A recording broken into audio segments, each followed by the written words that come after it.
প্রিয় 2025 সালের WBSLST শিক্ষার্থী বন্ধুরা, তোমরা যারা ক্লাস নবম এবং দশম শ্রেণীর মাস্টার হওয়ার জন্য যে SLST বাংলা বিষয়ের ওপর পরীক্ষা দেবে, সেই সমস্ত শিক্ষার্থী বন্ধুরা এবং বন্ধুদের উদ্দেশ্যে আমি বলছি, তোমাদের যে বাংলা সাহিত্যের ইতিহাস রয়েছে, সেই বাংলা সাহিত্যের ইতিহাস থেকে শ্রীকৃষ্ণ কীর্তন কাব্য সম্পর্কে আজ আমি তোমাদের এক বিস্তারিত আলোচনা পরিবেশন করব। এই বিস্তারিত আলোচনায় আমি তোমাদের শ্রীকৃষ্ণ কীর্তন কাব্যের A to Z আলোচনা করব এবং এই আলোচনাটি যদি তোমরা মনোযোগ সহকারে দেখো এবং খাতায় টুকিয়ে এখন থেকে ভালো করে প্রিপারেশন নিয়ে পড়াশোনা করো, আমি আশা করব তোমাদের সামনে যে SLST পরীক্ষা রয়েছে সেই পরীক্ষায় তোমরা শ্রীকৃষ্ণ কীর্তন কাব্য থেকে একটি দুটি প্রশ্ন এখান থেকেই কমন পেয়ে যাবে। কারণ SLST পরীক্ষায় কখনো ডিপ থেকে বেশি প্রশ্ন আসে না, গভীর ডিপ থেকে অত্যন্ত সহজ প্রশ্ন হয়ে থাকে এবং তোমরা অনেকেই আশা করতে পারো যে আমি আজকে যে শ্রীকৃষ্ণ কীর্তন কাব্য আলোচনা করব, এই শ্রীকৃষ্ণ কীর্তন কাব্য থেকে তোমাদের এটুকু পড়লেই তোমরা একটি দুটি প্রশ্ন এখান থেকে কমন পেয়ে যাবে। তাই বেশি পড়ার প্রয়োজন নেই, মাত্র এইটুকু দেখো, দেখবে তোমরা সফলতা লাভ করবে। এবং তোমাদের শুধুমাত্র আমি শ্রীকৃষ্ণ কীর্তন কাব্যই আলোচনা করছি তা নয়, সিলেবাস ধরে প্রত্যেকটি টপিক ওয়াইজ তোমাদের আমি নেক্সট ক্লাসগুলো নিয়ে আসবো আমার এই চ্যানেলে। তাই তোমরা অবশ্যই আমার এই চ্যানেলটিকে ফলো রাখবে এবং কিছুদিন পরেই তোমাদের যে SLST পরীক্ষা জন্য আমি প্রত্যেকটি চ্যাপ্টার থেকে টপ 20 প্রশ্ন হাজির করব। সেই প্রশ্নগুলি তোমাদের SLST পরীক্ষার জন্য মারাত্মক গুরুত্বপূর্ণ হয়ে দাঁড়াবে। সেই প্রশ্নগুলি তোমরা অত্যন্ত মনোযোগ সহকারে দেখবে এবং যদি তোমরা মনোযোগ সহকারে দেখো, তোমরা পরীক্ষায় SLST পরীক্ষায় সফলতা লাভ করবেই। আমি তোমাদের গ্যারান্টি সহকারে বলছি। তাই তোমরা এখনই সিলেবাস ওয়াইজ প্রত্যেকটা টপিক ওয়াইজ তোমরা ক্লাস শুরু করো এবং বাড়িতে পড়াশোনা করো, দেখবে তোমরা সফলতা লাভ করবে। এবং আমার এই ক্লাসের চ্যানেলের লিঙ্ক যদি তোমরা তোমাদের নিজে দেখো, আমার তোমাদের বন্ধু বান্ধবদের মধ্যে চ্যানেলের লিঙ্কটি শেয়ার করবে, কারণ কিছুদিন পরেই টপ 20 কোশ্চেন নিয়ে আমি তোমাদের হাজির হব। তাই আলোচনা শুরু করার পূর্বেই তোমরা যারা নতুন আমার এই চ্যানেলে ভিডিও দেখছো, তারা অবশ্যই আমার এই চ্যানেলটিকে সাবস্ক্রাইব করবে এবং পাশে থাকা বেল আইকন বেলটি প্রেস করে অল নোটিফিকেশন অন করে দেবে, যাতে করে আমার ভিডিও ছাড়ার সঙ্গে সঙ্গে সবার আগে তোমাদের কাছে পৌঁছে যায়। তাই আলোচনা দীর্ঘায়িত না করে চলো আমরা ফিরে যাই আজকের মূল আলোচনায়। দেখো, তোমাদের সামনে আজকে আমি শ্রীকৃষ্ণ কীর্তন কাব্যের A to Z আলোচনা পরিবেশন করছি। প্রথমেই তোমাদের আমি শ্রীকৃষ্ণ কীর্তন কাব্য থেকে যে পুঁথি আবিষ্কার হয়েছে সেটি নিয়ে আলোচনা করব। তোমরা প্রথমে পয়েন্টটা দেখো, পুঁথি আবিষ্কারক বসন্ত রঞ্জন রায় বিদ্যুৎবল্লভ মহাশয় শ্রীকৃষ্ণ কীর্তন কাব্যের পুঁথি আবিষ্কার করেন 1909 খ্রিস্টাব্দে বাঁকুড়া জেলার বন বিষ্ণুপুরের কাছাকাছি কাকিল্লা গ্রামের শ্রী দেবেন্দ্রনাথ মুখোপাধ্যায়ের বাড়ির গোয়ালঘরে খড়ের চালের বাতা থেকে।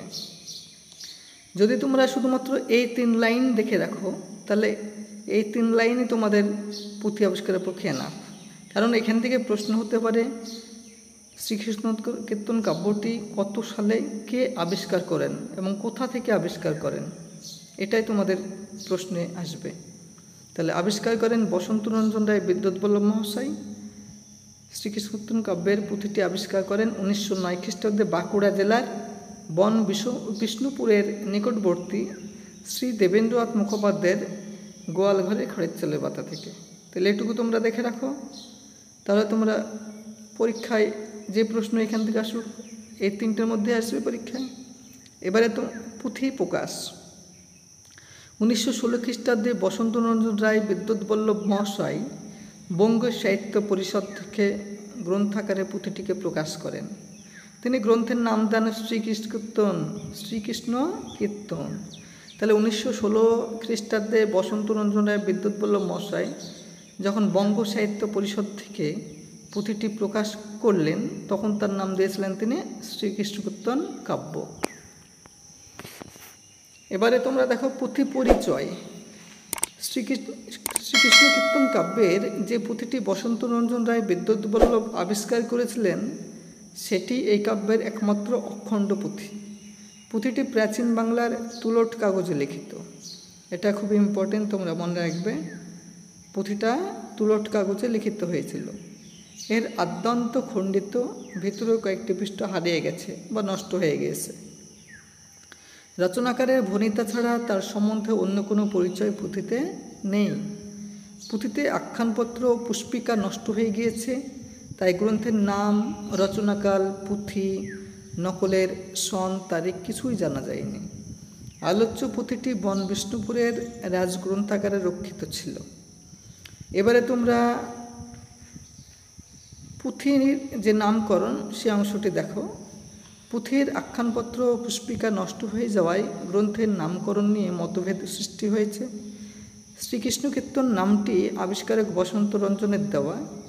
এই নাম দেওয়ার কারণ হিসেবে বসন্ত রঞ্জন রায় গ্রন্থের প্রথম সংস্করণের ভূমিকায় জানিয়েছেন, দীর্ঘকাল যাবৎ চণ্ডীদাস বিরচিত কৃষ্ণ কীর্তনের অস্তিত্ব বর্তমান থাকায় আলোচ্য কৃষ্ণলীলা বিষয়ক কাব্যটির অনুরূপ নাম নির্দেশ করা হল।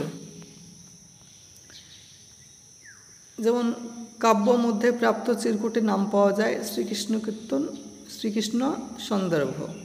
তাহলে যে চিরকুটটা পাওয়া গিয়েছিল সেখানে চিরকুটে শ্রীকৃষ্ণ কীর্তন কাব্যের নামকরণ ছিল শ্রীকৃষ্ণ সন্দর্ভ। শ্রীকৃষ্ণ কীর্তন এই নাম সম্পর্কে প্রথম সংশয় প্রকাশ করেন মহামহোপাধ্যায় হরপ্রসাদ শাস্ত্রী। এটা হবে না, এটা তোমরা মনে রাখবে, মোহাম্মদ ডক্টর শহীদুল্লাহ বলতে পারবো, মোহাম্মদ শহীদুল্লাহ। সাহিত্য পরিষদ পত্রিকায় 60 বর্ষ দ্বিতীয় সংখ্যায় তিনি গ্রন্থটির সম্ভাব্য নাম শ্রীকৃষ্ণ সন্দর্ভ বলে মতামত প্রকাশ করেন। কাব্য মধ্যে প্রাপ্ত চিরকুটের নাম পাওয়া যায় শ্রীকৃষ্ণ সন্দর্ভ। তাহলে যে প্রাপ্ত চিরকুটটা পাওয়া গিয়েছিল সেখানে নাম ছিল শ্রীকৃষ্ণ কীর্তন কাব্যের শ্রীকৃষ্ণ সন্দর্ভ। বিমান বিহারী মজুমদারের মতে এই কাব্যের নামকরণ হওয়া উচিত রাধাকৃষ্ণের ধামালি। তাহলে এটা একটা প্রশ্ন হতে পারে তোমাদের, রাধাকৃষ্ণের ধামালি কার নাম অনুসারে হওয়া উচিত? তাহলে বিমান বিহারী মজুমদারের মতে এই কাব্যের নাম হওয়া উচিত ছিল রাধাকৃষ্ণের ধামালি। এবারে পরের যে কাব্যের নামকরণ সেই অংশটি দেখো। শ্রীকৃষ্ণ কীর্তনের নামকরণ নিয়ে যেমন মতভেদ রয়েছে, তেমনি রচনাকাল নিয়েও পণ্ডিতরা ঐক্যমত্য আসতে পারেননি। কারণ শ্রীকৃষ্ণ কীর্তনের প্রাপ্ত পুঁথিটি খণ্ডিত ও আদ্যন্তহীন। সেই জন্য পুঁথির অন্তরঙ্গ ও বহিরঙ্গ বিচারের মাধ্যমে রচনাকাল সম্বন্ধে একটা সিদ্ধান্ত করতে হয়। মনে করা হয় পঞ্চদশ শতাব্দীর প্রথমার্ধে কাব্যটি রচিত হয়েছিল।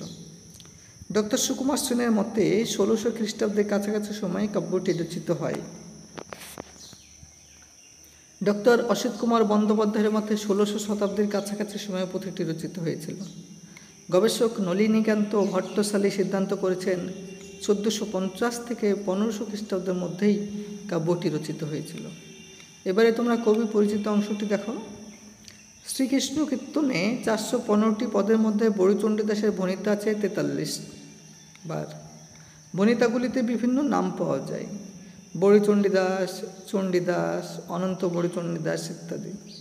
এর ফলে সৃষ্টি হয়েছে চণ্ডীদাস সমস্যা।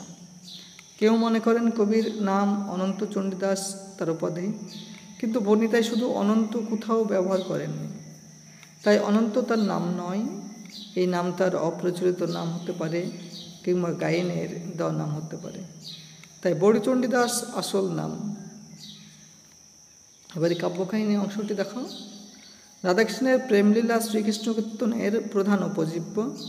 কৃষ্ণের জন্ম থেকে আরম্ভ করে মথুরা গমন, মথুরা থেকে কিছুক্ষণের জন্য প্রত্যাবর্তন এবং রাধাকৃষ্ণের পুনর্মিলনের পর কৃষ্ণের কংস ধ্বংসের জন্য পুনরায় মথুরা গমন ও রাধার বিলাপ, এই পর্যন্ত কাহিনীর ধারা বিস্তৃত।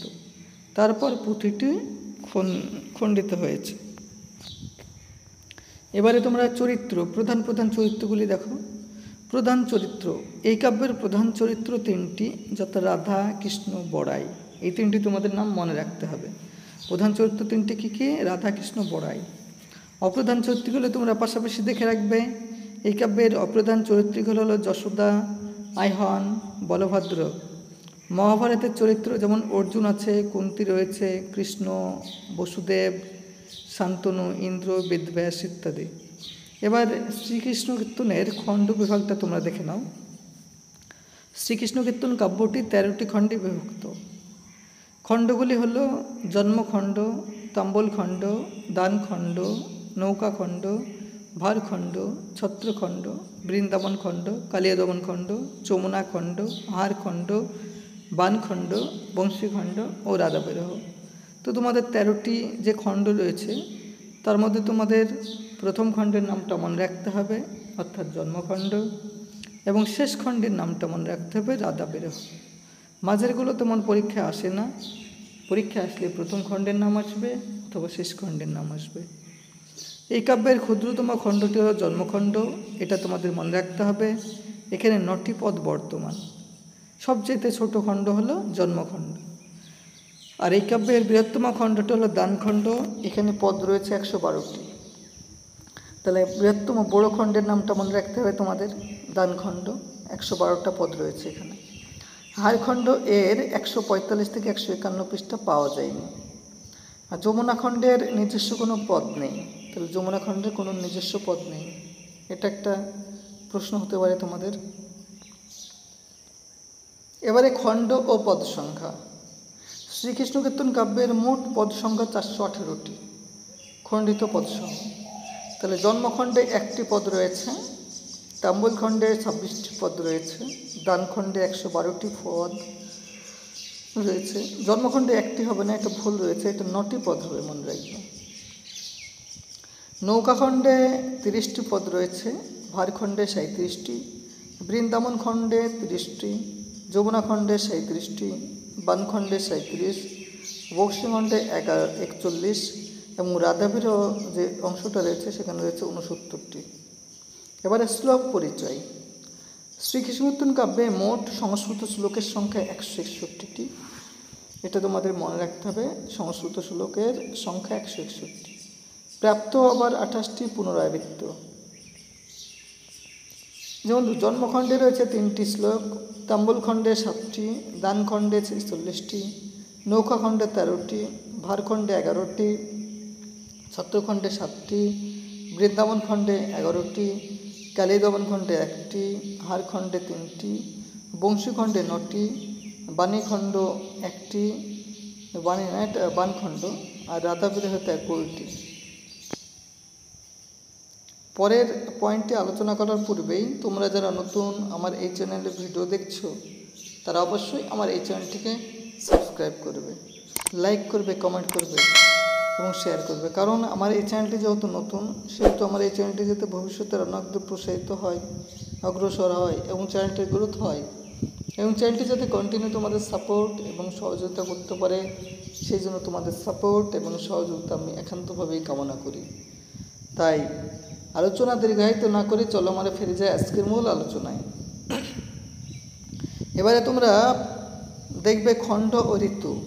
তাম্বলখণ্ড বসন্তকাল, নৌকাখণ্ড বর্ষাকাল, বৃন্দাবন খণ্ড বসন্তকাল, দানখণ্ড গ্রীষ্মকাল, ভারখণ্ড শরৎকাল, বংশীখণ্ড বসন্তকাল। তাহলে এগুলো সব তোমাদের মনে রাখতে হবে। এবারে রাগ রাগিনী। শ্রীকৃষ্ণ কীর্তন কাব্যে রাগ রাগিনীর সংখ্যা 32টি। এই রাগ রাগিনীগুলির মধ্যে ভৈরবী ও পটমঞ্জুরি রাগ রাগিনী 2টি চর্যাপদ ও শ্রীকৃষ্ণ কীর্তন উভয় কাব্যেই রয়েছে। তাহলে তোমাদের রাগ রাগিনীতে এখানে মোট মনে রাখতে হবে, মোট রাগ রাগিনীর সংখ্যা 32 এবং শ্রীকৃষ্ণ কীর্তন ও চর্যাপদে উভয় কাব্যে রয়েছে ভৈরবী আর পটমঞ্জুরি। এবারে ছন্দ। শ্রীকৃষ্ণ কীর্তন কাব্যে অক্ষরবৃত্ত বা মিশ্র কলাবৃত্ত রীতির পর্যায় ও ত্রিপদী ছন্দের ব্যবহার লক্ষ্য করা যায়। তাহলে শ্রীকৃষ্ণ কীর্তন কাব্যে অক্ষরবৃত্ত বা মিশ্র কলাবৃত্ত ছন্দ রীতির প্রয়োগ রয়েছে, মনে রাখতে হবে। এবারে তোমাদের অলঙ্কারগুলো মনে রাখতে হবে। অলঙ্কার। শ্রীকৃষ্ণ কীর্তন কাব্যে উপমা, উৎপ্রেক্ষা ও রূপক অলঙ্কার প্রয়োগ করা হয়েছে। এবারে শেষ পয়েন্ট তোমাদের প্রবাদ প্রবচন। শ্রীকৃষ্ণ কীর্তন কাব্যের তাম্বুল খণ্ডে একটি রয়েছে প্রবাদ, নৌকা খণ্ডে একটি, দান খণ্ডে 17টি, ভার খণ্ডে 6টি, বান খণ্ডে একটি, বংশী খণ্ডে 2টি, রাধাবিরহ খণ্ডে 6টি প্রবাদ প্রবচন রয়েছে। এই প্রবাদ প্রবচনগুলির মধ্যে বিখ্যাত প্রবাদগুলি তোমাদের মনে রাখতে হবে। সেগুলি হলো 1 নম্বর, ললাট লেখন খণ্ডন না যায়, দান খণ্ড এটা। বন পুড়ে আগ পড়াই জগৎজনে জানে। এবারে মনে রাখতে হবে, মোর মন পড়ে যে যেন কুম্ভীরের পানি, বংশীখণ্ড। আপনা মাংসে হরিণা বৈরি, এটা মনে রাখতে হবে। এই পুরাণটি চর্যাপদ শ্রীকৃষ্ণ উভয় কাব্যে রয়েছে। তাহলে তোমাদের আমি শ্রীকৃষ্ণ কীর্তন কাব্য থেকে আজ আমি বিস্তারিত এবং A to Z আলোচনা করলাম। এই শ্রীকৃষ্ণ কীর্তন কাব্যটি যদি তোমরা এইভাবে গল্প আকারে পড়ে মনে রাখো, তাহলে এর বাইরে তোমাদের একটিও প্রশ্ন আসবে না।